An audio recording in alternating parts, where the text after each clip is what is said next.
most expect. But what about unexpected kindness that literally elevated not just the length of our life, the strength of our love, helping us to be here longer and stronger? And that's what the Human Grace Project is really all about.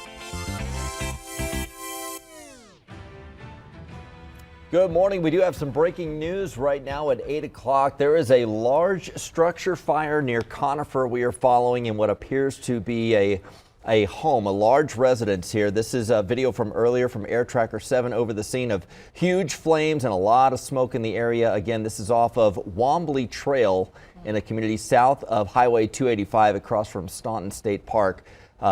The Platte Canyon Fire Agency is the jurisdiction there, but Elk Creek Fire and Inter Canyon Fire have also responded to the scene. So we are working to get more information from this huge fire at a structure in the Conifer area. Thanks for joining us on Denver 7 News on Local 3. I'm Brian Sanders. And I'm Nicole Brady. Let's get to Lisa Hidalgo. We have pretty mild conditions this morning, fortunately, Lisa. How's the wind in that fire area? Yeah, glad you asked. I was just checking, in fact, about 10 to about 15 miles per hour. Obviously a concern when you see a fire like that jumping into some areas that have got a lot of trees. The winds are right now fairly calm, though.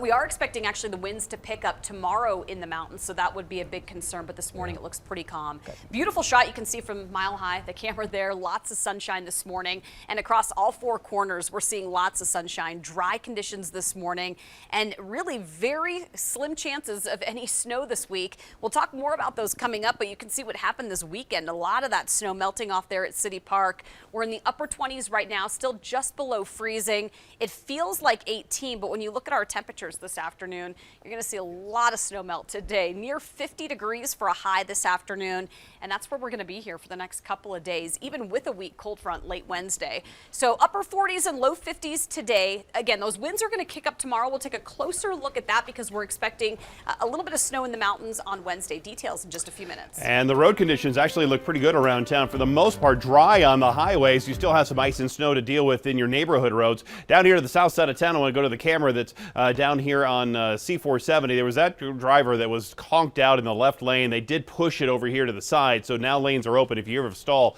on C470 near University, all lanes are open, but it's still a little bit slow, and that's partially also because of the sun glare in there that I'm seeing slowing down not only I-25 through University and Colorado Boulevard, but a lot of those eastbound routes here this morning. 225 has bbeen really busy. I-70 through the lower section with a lot of that sun glare to deal with. 270 and that drive across 6th Avenue also busier than normal just because of that sun glare we're dealing with here this morning. So it's pretty full on the freeways. A lot of more people, I think, are being recalled to the office, and it's showing up here on these roadways. Interesting. Well, more breaking news out of the business world this morning. Overnight, Denver-based Frontier Airlines announced it will take over Spirit Airlines. It's a $3 billion deal. In a letter to customers that was sent out this morning, Frontier says until the closing date later this year, both airlines will continue to operate separately and customers won't notice any difference. Frontier employs about 2,000 people in the Denver metro. Students in Douglas County will take a stand today after school board members voted to fire their superintendent, Corey Wise. Denver 7's Colette Bordelon is live in Highlands Ranch. Colette, school is underway this morning and there's a walkout plan this afternoon. Yeah, Nicole, you know, we watched teachers walk out last week. Today, it's supposed to be the students skipping just after 1 here at Crest Hill Middle School. We've been watching as parents have been dropping off their kids. We even talked to one of them who says that she will be walking out today. The district is divided over the firing of Superintendent Corey Wise. He'd been in that position for a little under a year, but with the district for more than 2 decades. The school board has 4 newly elected members who hold a conservative majority. After the other members claim the new ones were trying to secretly force out Wise.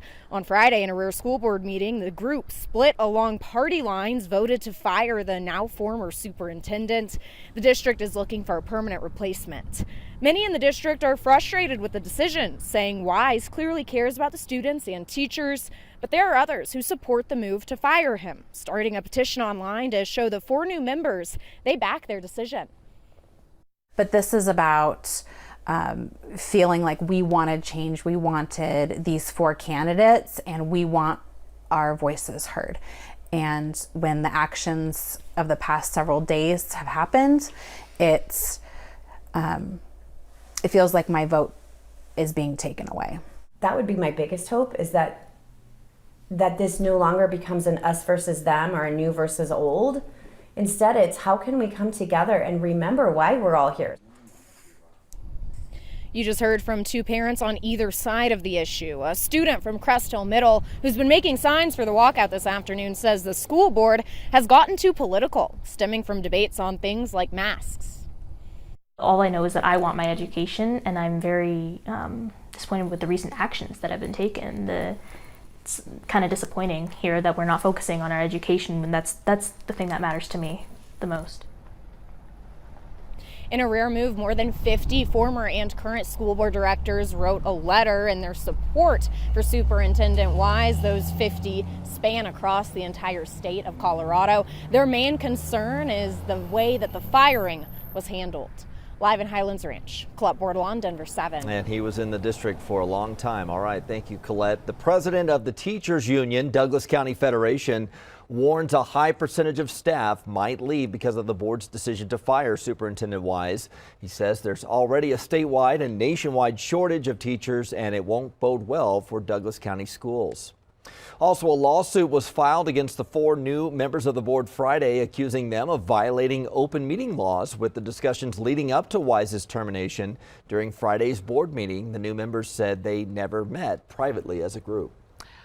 Take a look at your screen right now. Aurora police need help finding this man. They believe he's responsible for a deadly shooting at a church. Denver 7's Christian Lopez joins us live. And Christian, police say the suspect knew one of the victims in that Friday night shooting.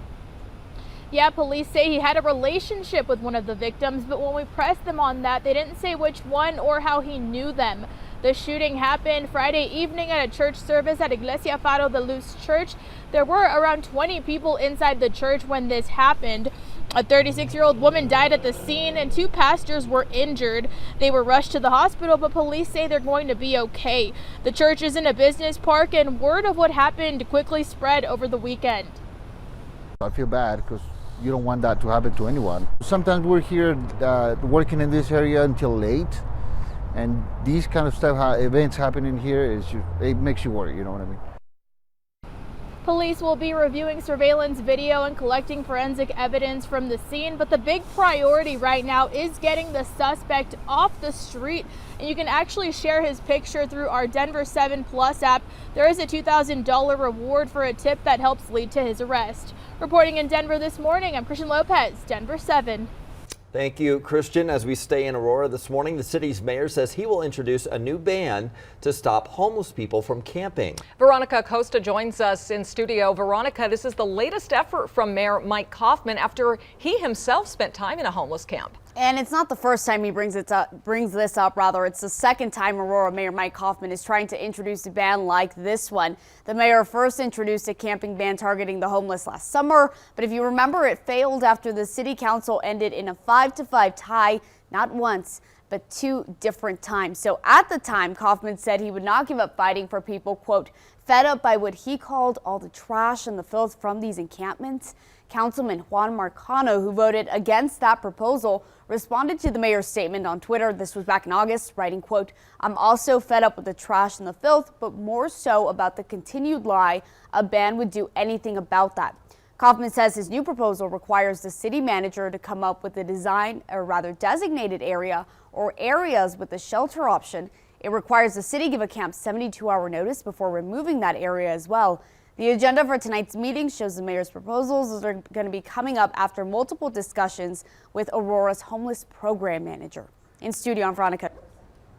All right, thank you. And as we mentioned, about a year ago, Kaufman himself posed as a homeless person for a week. He stayed in shelters and encampments. Kaufman said he wanted to learn firsthand about the challenges people face. He said he concluded that living on the streets is a lifestyle choice, and he said he found drug use is common in the encampments. At least 3 Colorado cities have camping bans, Denver, Boulder, and Fort Collins among them. They've all faced court challenges. Denver City Council first passed a ban on camping in 2012. Then in May of 2019, Measure 300 asked voters to end the ban. That effort failed, but 7 months later, a judge ruled the ban unconstitutional. 9 months after that, an appeals court upheld the ban. Fast forward to our last election in November, Ordinance 303 would have modified Denver's camping ban to require 4 designated camping sites and force the city to take action on an unauthorized camp within 72 hours of getting a complaint. A judge threw out the 72-hour rule just before the election, and voters turned down the ordinance. The overall camping ban still remains in place. First, it was 2 COVID shots, then 3. Who the CDC is targeting for a 4th shot. And it's no joke how good the Joker is right now, how Nuggets star Nikola Jokic is etching his name in the NBA record books.